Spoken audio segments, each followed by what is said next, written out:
하나님의 주권과 그 은혜를 생각할 때 그 깊은 사랑과 영생의 축복과 또한 구원의 은혜를 생각할 때 그는 하나님께 불평하지 않고 하나님께 찬양과 감사로 충만하고 있습니다.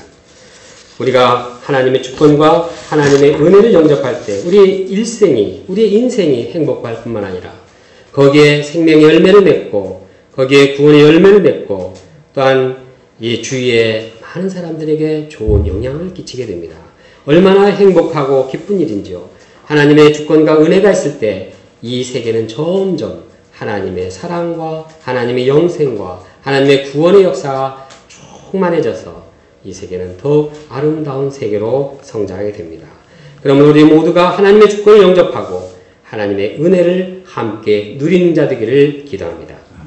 둘째, 다른 사람에 대한 비교의식을 없애야 합니다. 15절 뒷부분에 포도원 주인이 원망하는 품꾼들에게 말하고 있습니다.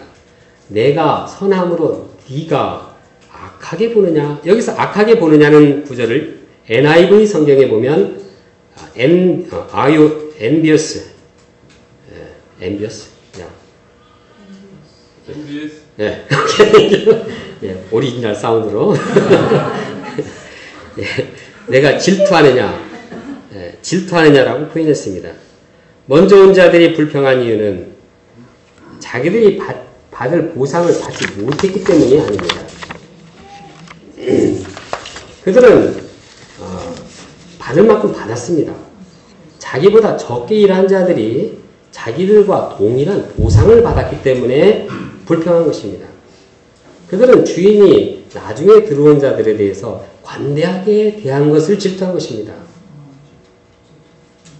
그들은 주인을 바라보고 주인이 약속한 것만 생각할 때에는 아무런 문제가 없었습니다. 좋았습니다.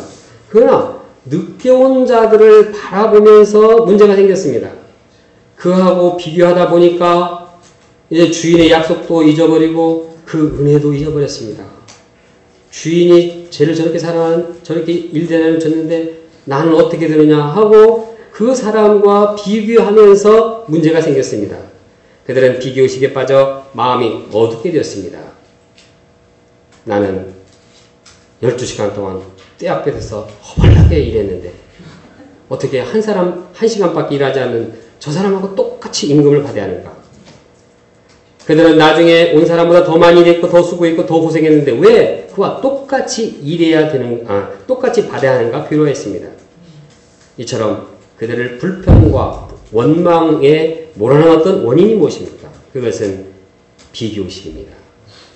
그들이 비교의식을 가졌기 때문에 이제까지 가졌던 그 감사, 그 기쁨은 다 사라지고 마음의 불편과 원망이 남아있습니다.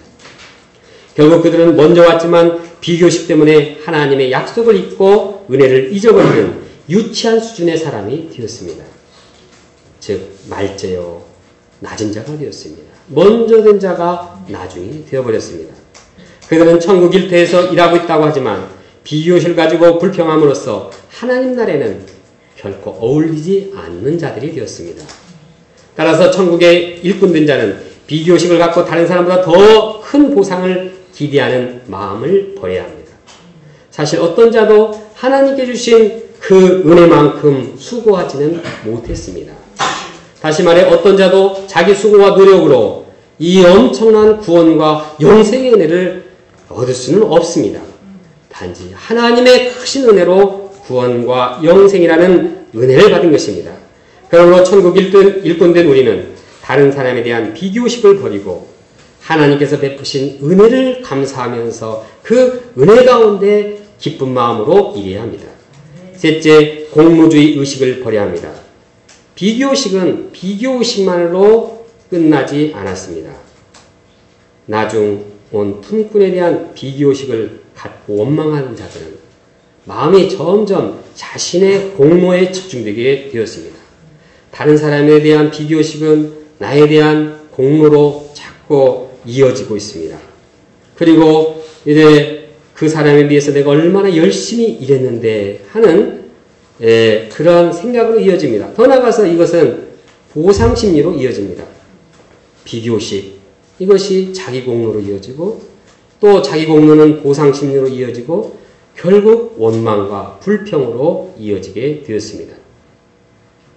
그들은 자기가 바라는 보상을 제공하지 않는 그 주인이 불공평하다고 원망했습니다. 이것은 세상에서는 당연한 일인지 모르지만 천국의 입대에서는 그렇게 하는 것은 매우 유치한 일입니다. 엄격히 따져보면 품꾼에게는 그런 권한이 없습니다. 포도원도 주인 것이요 품삯도 주인의 재산입니다. 그러므로 주인이 자기 것 가지고 자기 뜻대로 하는데 무엇이 주인에게 잘못된 것입니까? 더구나 주인은 사람들에 대해서 선합니다. 조금도 악이 없습니다. 그런데도 그들은 주인이 악한 것처럼 원망하고 주인이 잘못됐다고 불평하고 있습니다. 그것은 잘못입니다. 그러므로 그는 자신의 공로를 압수함으로 인해서 선한 주인을 악하다고 몰아세워서는 안 됩니다. 그러므로 공로주의를 의식을 버리지 않는 자는 비록 먼저 된 자일지라도 천국에서는 보잘것없는 자 또한 말제가 되는 것입니다. 그러므로 나의 공로를 앞세워서 남들보다 더 큰 보상을 기대해서는 안 됩니다. 자기 공로와 자기 의를 앞세우다 보면 선하신 하나님을 악하다고 생각하기 쉽습니다. 나는 이렇게 열심히 했는데 하나님의 대우가 왜 이 모양이냐 이렇게 생각하기 쉽습니다. 그러나 이는 천국의 일꾼으로서 잘못된 자세입니다. 천국의 일꾼은 하나님의 은혜를 감사하며 기쁜 마음으로 일해야 합니다.